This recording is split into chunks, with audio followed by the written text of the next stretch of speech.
কেউ মৃত্যুকে অস্বীকার করে না। একজন মানুষ এমন পাওয়া যাবে না যে কিনা মৃত্যুকে অবিশ্বাস করে। সবাই মনে করে মৃত্যু অবধারিত সত্য। যেসব প্রাণীর প্রাণ রয়েছে, যেসব জিনিসের প্রাণ নেই, সবাই ধীরে ধীরে ধ্বংসের দিকে এগিয়ে যায়। মরণের পরে কি হবে, কবরে কেমন পরিস্থিতির সম্মুখীন হবে, কিয়ামতের দিন কিভাবে সব মানুষ পুনরায় জীবিত হবে, এমন কিছু আমাদের কারো দেখার সুযোগ নেই। তবে পৃথিবীতে এমন কিছু ঘটনা ঘটেছে যা আমাদের পরবর্তী প্রজন্ম, পরবর্তী জন্ম সম্পর্কে দিক নির্দেশনা দিয়েছেন। হাকিম মোহাম্মদ তারেক মাহমুদ চোকদাই তার এক বইয়ে উল্লেখ করেছেন, 60 বছর আগে মারা যাওয়া মহিলার কবর থেকে বিকটের চিৎকারের আওয়াজ শোনা যাচ্ছিল। কয়েক বছর আগে তাবলিগ জামায়াতের সঙ্গে আমি এমোটাবাদ গেলাম। শহরের উপকণ্ঠে এক লোকালয়ে মসজিদ আমরা অবস্থান করলাম। মসজিদের পাশেই ছিল কবরস্থান।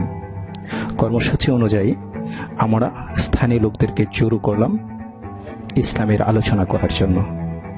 কবর হাসরের আলোচনা শুরু করতেই উপস্থিত লোকেরা চিৎকার করে কাঁদতে শুরু করলো। আমরা অবাক, কারণ কবর হাসরের আলোচনায় এরকম প্রতিক্রিয়া ইতিমধ্যে আমরা কোথাও দেখিনি। স্থানীয় এক ভাই জানালেন, এলাকার লোকেরা কবরের আযাবের নমুনা দেখেছে ইতিমধ্যে। একটি কবরের প্রতি ইশারা করে তিনি বললেন, ওই কবর হচ্ছে 60 এক মহিলার। মহিলা 60 বছর আগে মারা গেছেন। একদিন ফজরের নামাজের পর কবর থেকে তুলপাড় করে দেওয়া চিৎকার ভেসে আসতে লাগলো। চিৎকারের শব্দ কোথা থেকে আসছে অনুসন্ধান করে দেখা গেল সেই মহিলার কবর থেকে চিৎকার শোনা যাচ্ছে। কবরটি ছিল অনেক পুরনো এবং পাকা করা। বেলা বাড়ার সঙ্গে সঙ্গে চিৎকারের তীব্রতা, ভয়াবহতা বাড়তে লাগলো। জনমনে ছড়িয়ে পড়ল আতঙ্ক। লোকালয়ের নারী, শিশু, বৃদ্ধা সবাই সে আত্মচিৎকার শুনে কাঁদতে লাগলো।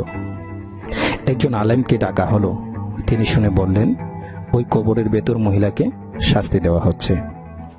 মহান আল্লাহ আপনাদেরকে আখিরাতের প্রতি মনোযোগী করার উদ্দেশ্যে এ চিৎকার শোনাচ্ছেন। দুনিয়ার যত ধর্মবিশ্বাস, যত প্রান্ত মতামত আছে, সবই মিথ্যে।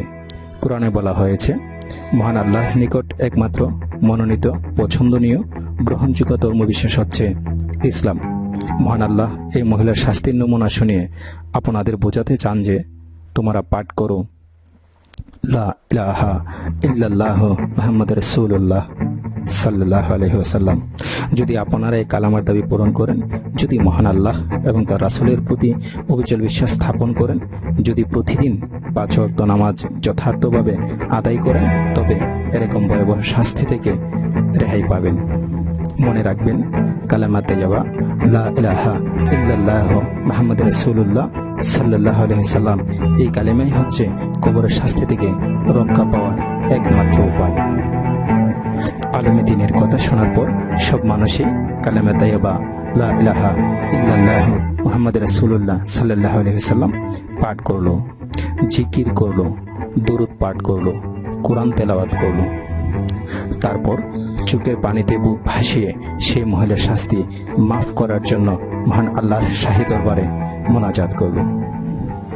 আসরের নামাজের পর কবর থেকে ভয়াবহ চিৎকার আসা বন্ধ হলো। আমরা যখনই কবর এবং আখিরাতের জীবনের কথা আলোচনা করতাম, লোকালয়ের সেই মানুষগুলি হু করে কাঁদতে শুরু করত। সুপ্রিয় দর্শক, আসুন আমরা ইসলাম ও কোরআন এবং রাসূলের দেখানো পথে জীবন অতিবাহিত করি আর সমৃদ্ধি করি আমাদের আখিরাতের পথ চলা।